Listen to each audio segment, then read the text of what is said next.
Salut à vous tous, ici Jeff Rose. Alors donc, comme vous l'avez constaté, dimanche dernier, il n'y a pas eu de vidéo de la série 5 ans à Montréal. En effet, je vais vous l'expliquer. Alors donc, le 25 juin, c'était ma fête. J'ai eu 26 ans et tout va très bien à date dans mes débuts de 26 ans. Et j'ai eu trois repas de fête. Alors donc, un avec mon nouvel amoureux, et c'est exactement qu'est-ce qu'on va parler. On va parler d'amour plus tard. Par la suite, j'ai eu un souper de fête avec quelques membres de ma famille. Et le lendemain, le 26, un déjeuner avec ma mère et ma soeur. Bref, j'ai beaucoup aimé ça, mais j'ai été très épuisé. Alors donc, pour moi, dites-vous que faire des vidéos, ça demande beaucoup d'énergie.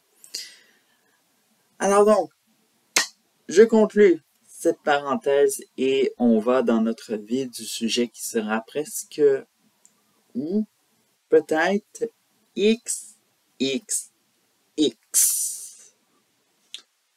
Parce qu'on va parler d'amour et tout ça. Alors donc, j'ai jamais abordé ma vie amoureuse, que ce soit dans ma carrière de créateur de contenu, parce que je me dis c'était peut-être sans intérêt ou quoi que ce soit. Mais dites-vous que j'en avais envie d'en parler parce que je suis arrivé à Montréal et étant donné que je ne suis pas hétérosexuel, c'était un gros problème, disons-le, en banlieue. Disons-le, parce que oui, c'est rendu facile. Il y a des, comment je pourrais dire, des centres, des organismes LGBTQ+, qui s'installent en banlieue. C'est fantastique. Mais malheureusement, le fait de rencontrer quelqu'un qui soit de la même orientation que vous est très difficile. Et c'était le cas à Terrebonne, même si Terrebonne, c'est une très grande ville au Québec. Parmi les 10 plus grandes villes au Québec, c'est encore difficile. Et à l'époque où je vivais à Terrebonne, disons-le que mon premier, je le considère un peu comme mon premier amoureux que j'ai eu, c'était c'était une personne qui vivait, figurez-vous, à Sainte-Anne-des-Plaines. Alors donc, c'est très long à parcourir et dites-vous que, ouais, on a eu ça. Et bon, pendant que je faisais la dernière vente de garage, avant qu'on déménage, j'ai eu un petit rapprochement avec lui. Il est venu et tout ça. Alors donc, en plus, ma soeur dormait ce moment-là. Fait que dites-vous que c'était un petit peu bizarre, genre le fait de que ma soeur me surprend pas avec un étranger. Bref, j'avais 19 ans et tout ça. J'espère que les images sont bon. Ok, excusez-moi à cause de l'image. Bref. Alors donc, évidemment, comme je le dis, on s'est jamais revu après ce moment-là et je suis parti à Montréal. Et évidemment, c'est grâce à lui si j'ai pu, disons-le, développer quoi que ce soit, disons-le, ma présence sur les sites de rencontres m'en avait conseillé, comme par exemple Grindr, Hornet, bref, vous connaissez tout ça, tous ceux qui sont membres de la communauté LGBTQ, particulièrement les gays, parce que Grindr et Hornet, c'est des applications pour rencontrer des hommes gays. Et il m'avait conseillé ça.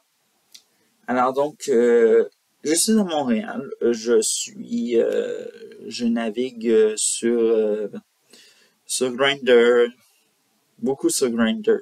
Des fois, et quelques fois sur Hornet. Disons-le que j'aimais plus Grindr que Hornet. Et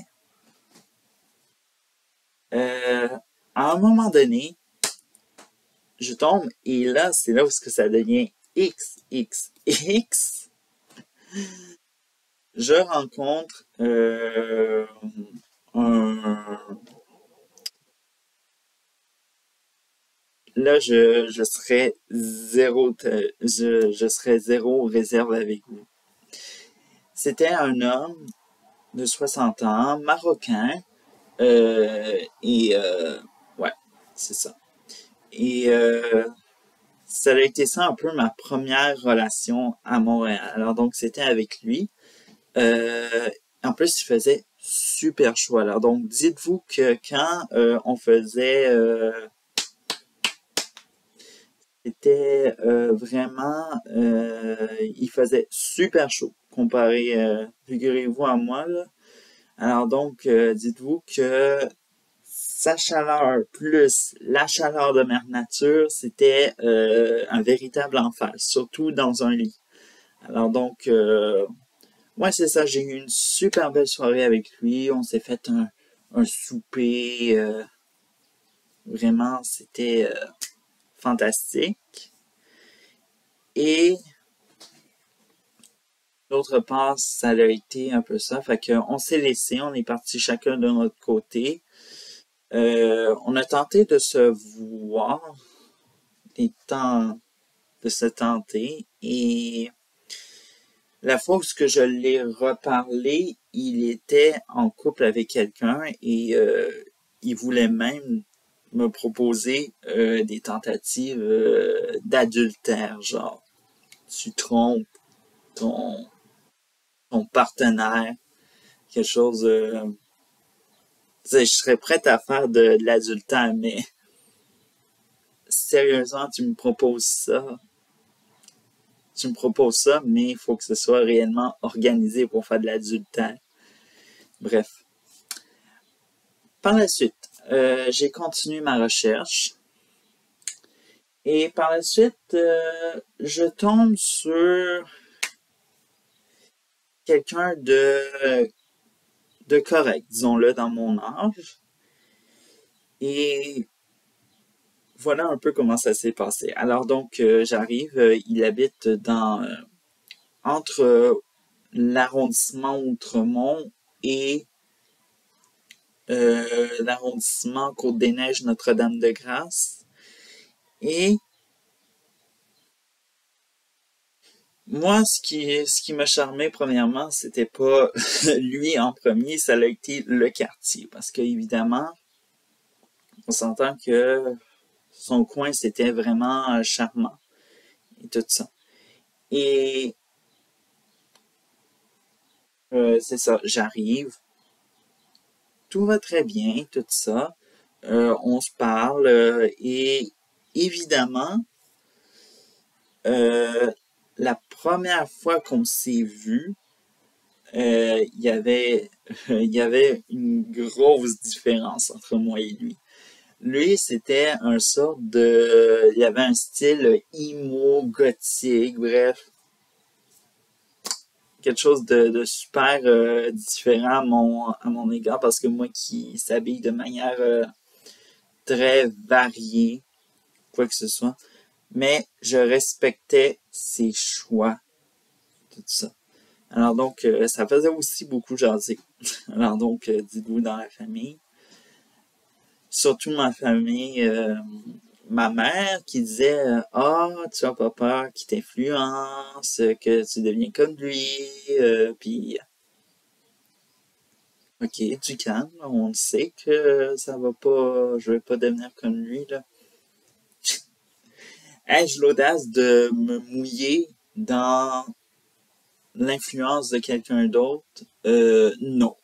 Alors donc, si j'ai pas envie d'y plonger, eh bien, je fais demi-tour et je descends de l'échelle. Alors donc, ça a été également ça. Et depuis notre première rencontre, alors donc, on se revoit de plus en plus. Et c'était, disons-le, pas très facile à certains moments parce que c'était quelqu'un qui était facilement dépensier, qui flambait tout son argent, surtout dans des choses. Oh, je me souviens, il s'en vient chez moi et tout ça, puis il m'appelle au téléphone, puis il dit devine qu'est-ce que j'ai acheté, puis c'était quelque chose euh, dans les 3 chiffres avant la virgule des 00, tout ça. J'étais parce que moi je lui ai dit que j'étais prête à l'aider à comme genre à être moins dépensier de vraiment parce que réellement je me souviens j'ai déjà vu son compte puis réellement c'était 0,00 et c'était absolument ouais c'est ça, flamber son argent tout ça et ouais on a eu une très à date je me souviens Carl c'était une très belle relation que j'avais avec lui et d'autre part qui voulait se remettre en forme et on a eu du bon même si c'était pas facile parce que dites-vous que lorsque vous remettez en couple et que vous n'avez eu mais réellement que vous êtes la personne bottom, wow. Dites-vous que quand ça fait trop longtemps que vous n'avez pas eu de pénis dans votre cul, alors donc là, c'est réellement un gros problème. Tout ça, le retour de la douleur. Et je me souviens, à un moment donné, il est allé, disons-le, brusquement. Alors donc, dites-vous, quand ça fait quand vous y allez, normalement on dit d'aller doucement, mais il est allé réellement, il n'a pas fait réellement exprès, il est allé brusquement, alors donc ça l'a fait énormément mal. Euh, je suis, j'avais encore de la douleur, dites-vous. Alors donc non, c'est réellement une souffrance terrible. Fait qu'on a continué, on a eu de belles sorties ensemble. Et malheureusement, on a dû se laisser. Même avant de dire qu'on était officiellement un couple, parce qu'on se donnait, disons-le, presque 1 an. Et malheureusement, on n'a pas pu officialiser notre couple. Et c'est lui qui en a parlé en premier parce que euh, il voulait réellement se travailler sur lui davantage. J'ai la fenêtre ouverte, c'est pas vrai bon. Bref, je vais continuer. Alors donc, comme je disais, il voulait travailler sur lui tout seul. Alors donc, il m'a laissé pour ça. Je lui disais, quand tu seras de retour, est-ce que tu serais capable de te remettre en couple avec moi, quelque chose de même. Il dit, c'est pas de même que ça fonctionne. Et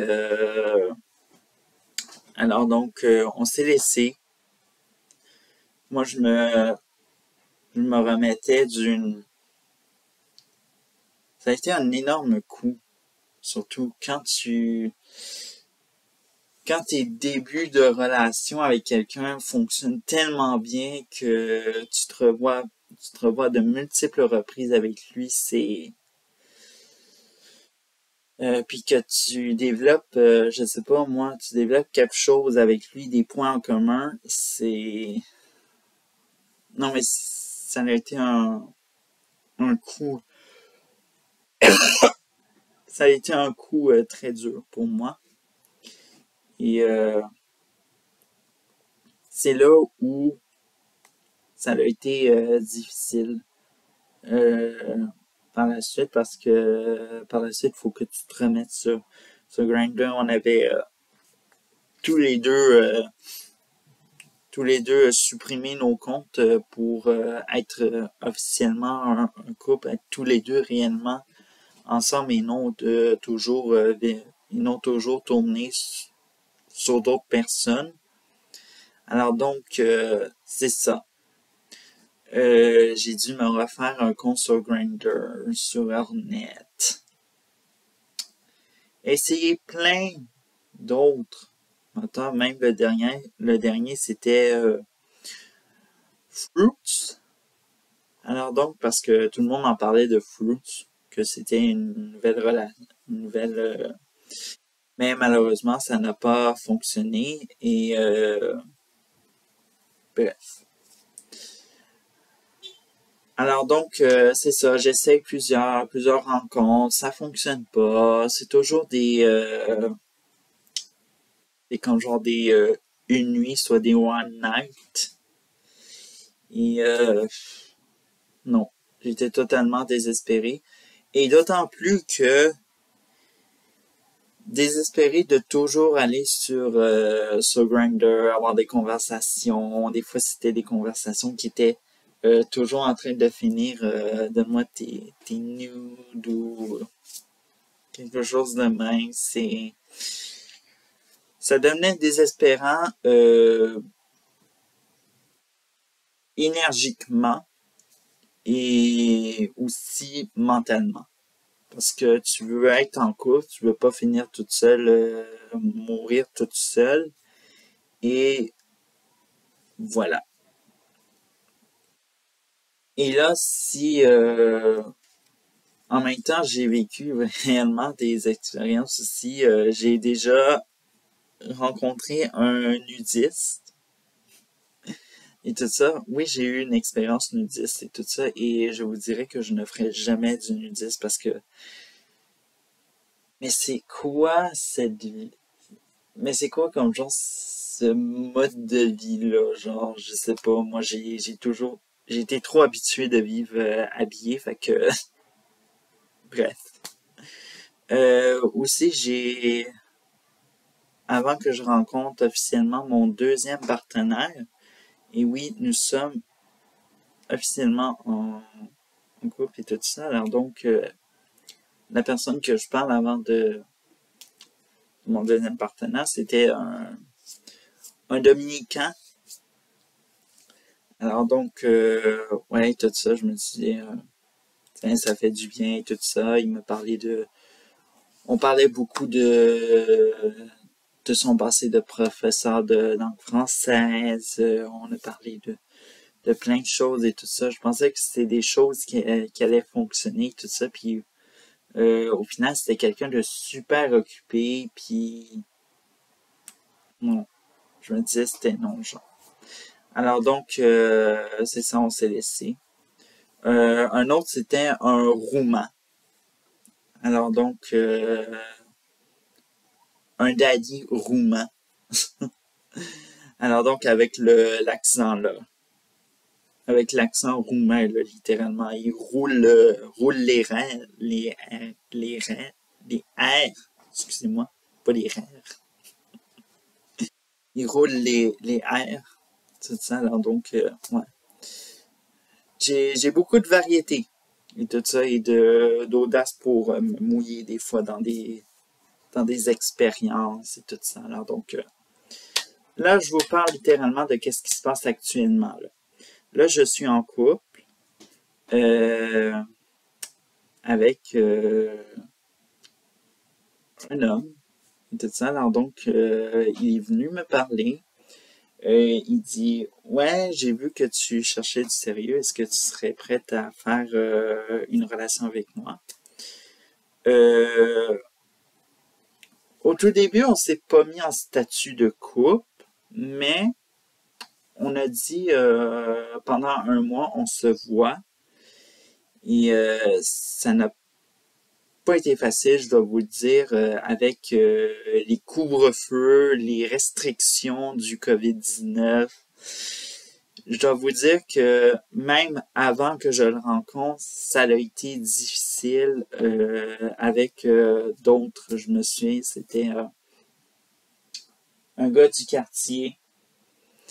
Il faisait n'importe quoi, genre on n'embrasse pas quelqu'un, genre ou encore le caresser, genre je voulais rester à 2 mètres, mais je me suis dit au final, genre c'est tellement difficile, j'abandonne ça, puis des fois c'était pas facile de rester toute seule.